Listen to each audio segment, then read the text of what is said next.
I will talk about how can you find your read history on your app, on your Lim app. We're going to figure out the solution or know how you can do that on your app.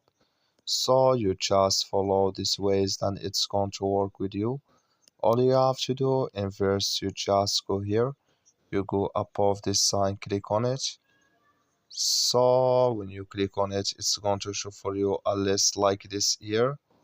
Then all you have to do next, you just click here on read history here, just click on it.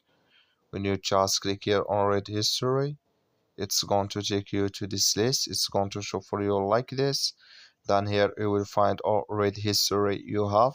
Like you say, I have no read history yet, but if you have it, it's going to show for you in this list on your Lim app. So that's all you have to do. I wish you I get it. That's all. Thank you for watching. Don't forget to support us by liking, subscribe.